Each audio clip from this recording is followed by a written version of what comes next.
Selamat datang di media pembelajaran biologi FKIP UHO. Kami tim Learning Media, jurusan Pendidikan Biologi, Universitas Halu Oleh. Pada kesempatan kali ini, kami akan mengajak kalian semua untuk mempelajari materi kelas 10 SMA MA, yaitu materi virus. Kompetensi dasar kita pada hari ini yaitu menganalisis struktur dan replikasi serta peran virus dalam aspek kesehatan masyarakat. Adapun indikator pencapaian kompetensi yang ingin dicapai, yang pertama adalah menjelaskan sejarah penemuan virus, yang kedua mengidentifikasi ciri-ciri virus, dan yang ketiga mengenal struktur virus. Langsung saja kita mulai pembahasan pertama kita mengenai sejarah penemuan virus.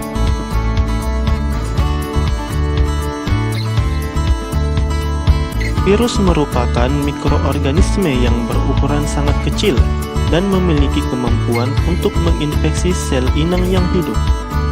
Sejarah penemuan virus dimulai pada tahun 1883 ketika Adolf Meyer melakukan percobaan pada tembakau yang terkena penyakit bintik kuning. Ia menyemprotkan getah tanaman sakit ke tanaman sehat, hasilnya tanaman sehat tertular. Selanjutnya, pada tahun 1892, Ivanovsky mencoba menyaring getah tanaman sakit dengan filter bakteri sebelum disemprot ke tanaman sehat. Hasilnya tanaman sehat tetap tertular, disimpulkan bahwa ada partikel yang lebih kecil dari bakteri. Lalu, pada tahun 1896, Beyenerich menemukan bahwa partikel yang dimaksud oleh Ivanovsky dapat reproduksi pada tanaman, tapi tidak pada medium pertumbuhan bakteri. Ia menyimpulkan bahwa partikel tersebut hanya dapat hidup pada sel yang juga dalam keadaan hidup. Akhirnya, pada tahun 1935, Wendell Stanley berhasil mengkristalkan partikel yang dimaksud oleh Ivanovsky dan Beyenerich. Partikel mikroskopis itu lalu dinamai TMV atau tobacco mosaic virus. Sekarang kita lanjut ke pembahasan mengenai ciri umum virus. Ciri umum virus yang pertama yaitu berukuran mikroskopis antara 25-300 nanometer. Yang kedua, bersifat parasit obligat intraseluler. Dan yang ketiga, memiliki struktur yang terdiri dari asam nukleat, kapsid, sampul, selubung ekor, dan base plate. Karena bersifat parasit obligat, maka virus akan mengkristalkan diri saat berada di luar sel hidup. Kita lanjut ke pembahasan mengenai struktur virus. Struktur virus yang pertama adalah asam nukleat, di mana virus memiliki salah satu di antara DNA atau RNA yang berfungsi sebagai pembawa materi genetik. Kemudian kapsid merupakan selubung protein yang berperan sebagai reseptor saat virus menempelkan dirinya pada sel inang. Struktur virus selanjutnya adalah sampul, yang merupakan bagian tambahan nukleokapsid yang berfungsi melindungi virus ketika memasuki sel inang, dan base plate, yang merupakan tempat jarum penusuk yang digunakan virus saat melakukan adsorpsi. Selanjutnya, bentuk tubuh virus. Virus memiliki beragam bentuk tubuh. Salah satunya oval, yang dimiliki oleh HIV, influenza virus, dan coronavirus. Bentuk lainnya adalah polyhedris yang dimiliki oleh adenovirus.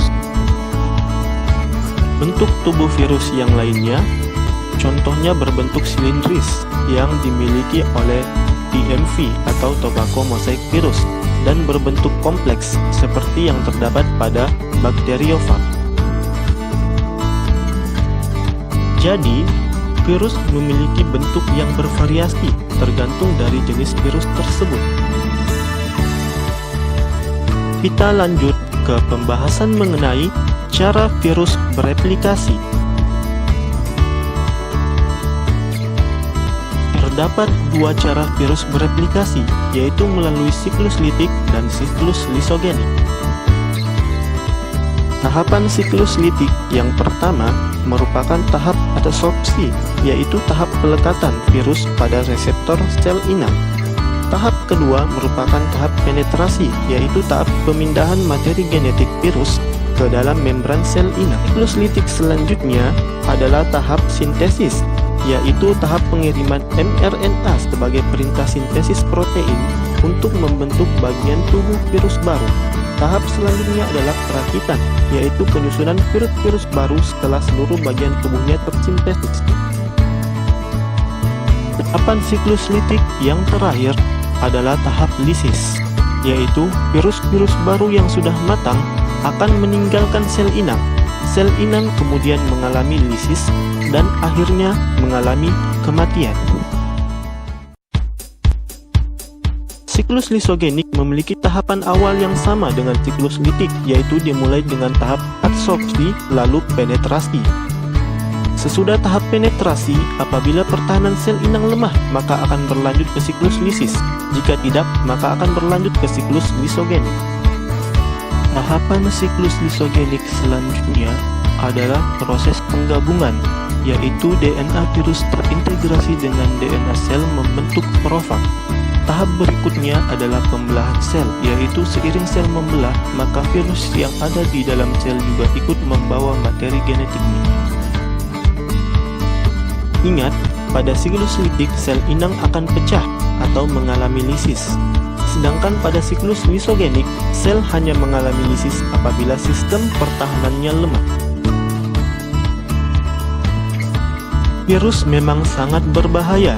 Kita tidak tahu keberadaan mereka karena ukurannya yang sangat kecil. Di masa pandemi ini, kita harus menerapkan pola hidup sehat untuk menghindari infeksi virus.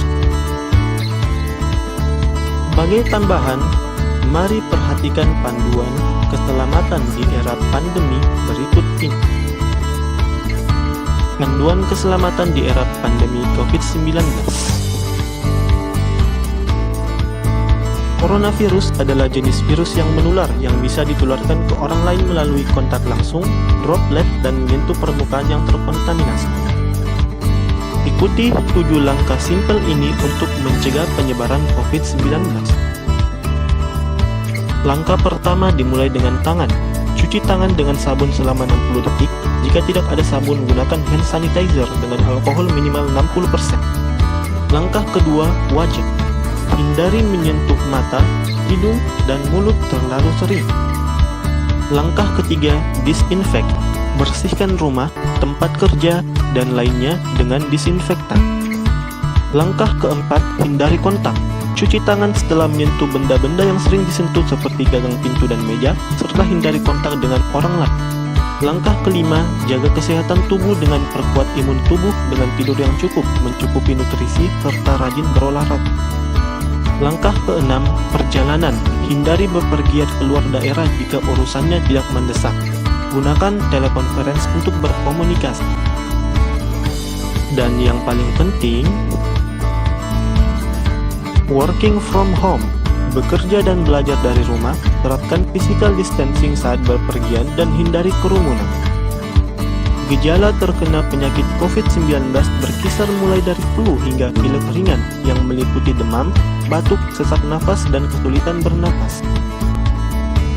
Jika mengalami gejala tersebut, jangan panik, segera hubungi petugas kesehatan. Kesimpulan, virus ditemukan pertama kali oleh Wendell Stanley yang menemukan virus TMP.